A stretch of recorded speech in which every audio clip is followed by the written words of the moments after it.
തവനൂർ ഉദ്ഘാടനം നിർവഹിച്ച എസ്ഡിപിഐയുടെ സംസ്ഥാന സെക്രട്ടറി ശ്രീ തുളസീധരൻ പള്ളിക്കൽ, സ്വാഗതമോദിയ സലാം മദിരശ്ശേരി, മണ്ഡലം general secretary Shri Adil Mangalam, Shri Marakkar, panchayat president Shri Navas, panchayat secretary Shri M Siddique, മണ്ഡലം സെക്രട്ടറി ശ്രീ മുഫീദ് റഹ്മാൻ, മണ്ഡലം ട്രഷറർ ശ്രീ മുസ്തഫ തങ്ങൾ, ശ്രീ മുത്തലിബ് ഐങ്കലം, എന്റെ മുമ്പിലിരിക്കുന്ന എസ്ഡിപിഐയുടെ കർമ്മ ഭടന്മാരെ, ഈ നാട്ടിലെ ജനാധിപത്യ മതേതര വിശ്വാസികളെ, ജഗന്നിയന്താവിന്റെ അനുഗ്രഹങ്ങൾ നാം ഓരോരുത്തരിലും സദാ വർഷിക്കുമാറാകട്ടെ എന്നാദ്യമായി പ്രാർത്ഥിക്കുകയാണ്. XC, the reactance of a capacitor, by equation it is equal to 1 by 2 pi Fc, where pi is equal to, as you know, 3.14, and F is the frequency of the alternating currents, and C is the capacitance of the capacitor. So surely XC, the reactance of that capacitor, will inversely proportional to the frequency of the alternating currents. Thanks a lot. ബഹുമാനികളെ, കഴിഞ്ഞ 5 മാസത്തോളമായി ചെയ്യാത്ത തെറ്റിന്റെ പേരിൽ എന്റെ കുട്ടികളിൽ നിന്ന് എന്നെ അകറ്റിയ ഈ ഭരണകൂട ഭീകരതയിൽ ഒരൽപ്പം മനസ്സിന്റെ ആശ്വാസം കണ്ടെത്തുവാൻ ഇത്തരത്തിലുള്ള വേദികളിൽ ചെറിയ ഇലക്ട്രോണിക്സ് ശകലം പറയുന്നതാണ്. അതുമാത്രമാണ് ഞാൻ ഇവിടെ നിങ്ങളുടെ മുമ്പിൽ അവതരിപ്പിച്ച ഈ ഇംഗ്ലീഷ് എന്ന് നിങ്ങൾ മനസ്സിലാക്കുക. പോലീസും ഇടതുപക്ഷ മതേതര സർക്കാരും കൂടി നടത്തിയ ക്രൂരമായ വിവേചനത്തിന്റെ ഇരയായി നീണ്ടു നിൽക്കുന്ന 92 ദിവസത്തെ ജയിൽവാസത്തിനു ശേഷം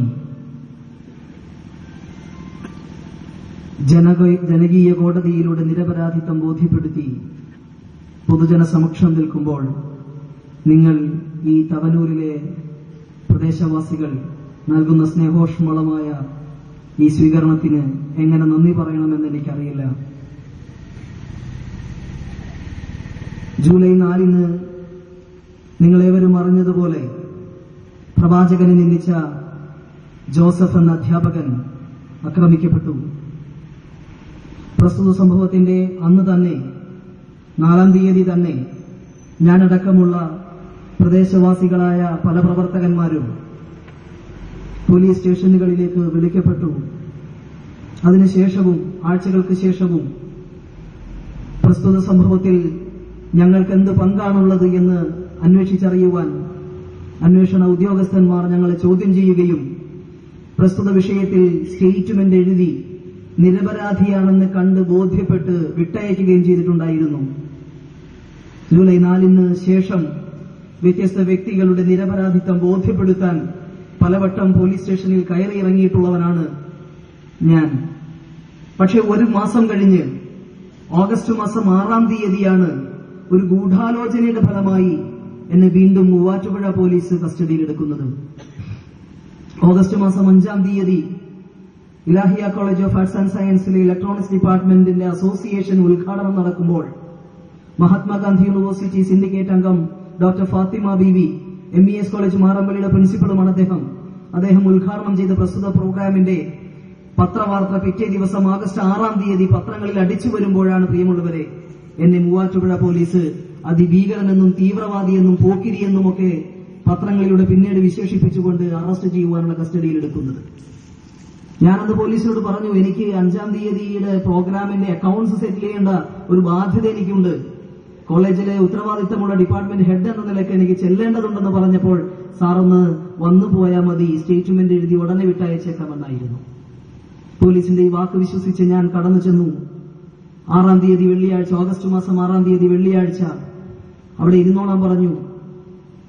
ഉച്ചയ്ക്ക് ജുമാ നമസ്കാരവും ഉച്ചഭക്ഷണവും നൽകപ്പെട്ടു. അതിനുള്ള അനുവാദം നൽകി. ശേഷം പോലീസിന്റെ ശാരീരികവും മാനസികവുമായ പീഡനങ്ങൾ ഏൽപ്പിച്ചുകൊണ്ടുള്ള ചോദ്യം ചെയ്യൽ ആരംഭിക്കുകയായിരുന്നു. വൈകുന്നേരം 4:30-5 മണിയോടുകൂടി എന്നെയും ഇന്നും വിയ്യൂർ സെൻട്രൽ ജയിലിൽ കഴിഞ്ഞുകൊണ്ടിരിക്കുന്ന മാഹിൻകുട്ടി എന്ന നിരപരാധിയായ സഹോദരനെയും, ഞാൻ നിരപരാധി എന്ന് അദ്ദേഹത്തെ പറയുന്നത് വളരെ ബോധ്യത്തോടെ തന്നെയാണ്, നീണ്ടു നിൽക്കുന്ന 91 ദിവസത്തെ ജയിൽവാസത്തിൽ അദ്ദേഹം എന്റെ റൂമിലായിരുന്നു കഴിഞ്ഞിരുന്നത്, ിലേക്ക് കൊണ്ടുപോവുകയാണ്. അവിടെ ഈ 704/2010 എന്ന ക്രൈം അന്വേഷിക്കുന്ന അന്വേഷണ ടീമിന്റെ തലവനായിരിക്കുന്ന crime branch SP mister Unniraja എന്ന് പറയുന്ന വ്യക്തിയുടെ നേതൃത്വത്തിൽ അതിഭീകരമായ ചോദ്യം ചെയ്യലായിരുന്നു പ്രിയമുള്ളവരെ ഞങ്ങൾക്ക് അവിടെ നേരിടേണ്ടി വന്നത്. നിരപരാധിയാണെന്ന് കരഞ്ഞു പറഞ്ഞു, അല്ലെങ്കിൽ നിരപരാധിയാണെന്ന് ബോധ്യപ്പെടുത്തി. പക്ഷേ അവർക്ക് ആ ബോധ്യപ്പെടലൊന്നും ആവശ്യമുണ്ടായിരുന്നില്ല. അടിച്ചും ഇടിച്ചും തൊഴിച്ചും ഇരു കരണങ്ങളിലും ശക്തമായി അടിച്ച് പോക്കലിന്റെ മുകളിലും താഴെയും ഇരു കൈവിരലുകൾ കുത്തി പ്രത്യേക കളരി പ്രയോഗത്തിലൂടെ ബോധരഹിതനാക്കി നിലം പതിക്കുന്നതുവരെ ക്രൂരമായ പീഡനങ്ങൾ തുടരുകയായിരുന്നു ക്രൈംബ്രാഞ്ച് SP ഉണ്ണിരാജയുടെ നേതൃത്വത്തിൽ. മാഹിൻ എന്ന സഹോദരനെ തൊട്ടടുത്ത മുറിയിൽ ക്രൂരമായി മർദ്ദിക്കുന്നതിന്റെ ശബ്ദം ഞാൻ കേട്ടു. എന്നെ ക്രൂരമായി മർദ്ദിക്കുന്ന ശബ്ദിക്കുന്നത് കാണുന്നു മാഹിൻകുട്ടി എന്ന സഹോദരൻ തൊട്ടടുത്ത മുറിയിൽ. ക്രൂരമായ പീഡനങ്ങൾക്ക് ശേഷം ഞങ്ങളെ മൂവാറ്റുപുഴ സ്റ്റേഷനിലേക്ക് തിരിച്ചു കൊണ്ടുവരപ്പെട്ടു. അന്ന് വൈകുന്നേരം പോരുന്ന വഴിയിൽ ദോശ വാങ്ങിച്ചു തന്നത് ഞാൻ പറയാതിരിക്കാൻ വയ്യ. ദോശ വാങ്ങി തന്നു. പക്ഷേ കയ്യിലിടുന്ന 72 രൂപ അത് വാങ്ങിയെടുത്തു ദോശക്ക് കൊടുക്കാൻ. രണ്ടുപേർക്ക് ദോശ വാങ്ങി കൊടുക്കാൻ 72 രൂപ വേണമല്ലോ. പ്രിയമുള്ളവരെ, അന്ന് വൈകുന്നേരം രാത്രി ഞാനും മാഹിൻകുട്ടി എന്ന സഹോദരനും ഈ കൈകളിൽ വിലങ്ങ് വെച്ചവരായി ആ പോലീസ് സ്റ്റേഷന്റെ ഇടനാഴിയിൽ മലയാള മനോരമ പേപ്പർ പിരിച്ച് കിടക്കാൻ വിധിക്കപ്പെട്ടു. അന്ന് ശരീരത്തിലേറ്റ മനസ്സിനേറ്റ വേദന കൊണ്ട് ഞങ്ങളിങ്ങനെ അങ്ങോട്ടും ഇങ്ങോട്ടും കിടന്നുറങ്ങാൻ കഴിയാതെ പേപ്പറിൽ മറിയുകയും തിരിയുകയും ചെയ്തു. ഒരു അധ്യാപകനെന്ന് മനസ്സിലാക്കി മാഹിൻകുട്ടി ഞാൻ ഉറങ്ങിക്കോട്ടെ എന്ന് വിചാരിച്ച് കൈകൾ ഇങ്ങനെ അഡ്ജസ്റ്റ് ചെയ്ത് തരികയുണ്ടായി. അന്നാണ് മാഹിൻകുട്ടി എന്ന സഹോദരനെ ഞാൻ അത്ര നല്ല രീതിയിലൊന്ന് പരിചയപ്പെടുന്നത്. അന്ന് വരെ അറിയുക പോലുമില്ല. ഇതാണ് അവസ്ഥ. അന്ന് ഞാൻ ആലോചിച്ചു, എന്ത് തെറ്റാണ് ഞാൻ ചെയ്തത്? ഈ രാജ്യത്തെ വിദ്യാർത്ഥി സമൂഹത്തിന് എന്തെങ്കിലും പറഞ്ഞു കൊടുത്തതാണോ? ഞാൻ വ്യത്യസ്തങ്ങളായ ക്ലാസ് എടുക്കുന്ന ആളായിരുന്നു. പവിത്രം എന്ന പരിപാടി നിങ്ങളും ഒരുപക്ഷെ കേട്ടിട്ടുണ്ടാകും. പരീക്ഷാ വിജയ സൂത്രം എന്ന എക്സാം ഷുവർ ഹിറ്റിന്റെ ഷോർട്ട് നെയിമാണ്, ചുരുക്കപ്പേരാണ് പവിത്രം. SSLC വിദ്യാർത്ഥികൾക്ക്, +2 പഠിക്കുന്ന വിദ്യാർത്ഥികൾക്ക് പരീക്ഷകളെ നിങ്ങൾ ഭയപ്പെടേണ്ടതില്ല എന്ന് പറഞ്ഞു കൊടുക്കുന്ന രസകരമായ പഠന ക്ലാസ്, ജാതിമത ഭേദമന്യേ പറഞ്ഞു കൊടുക്കുന്ന ക്ലാസ്, അത് ഞങ്ങൾ എടുത്തിട്ടുണ്ട്. SSLC +2 കഴിഞ്ഞ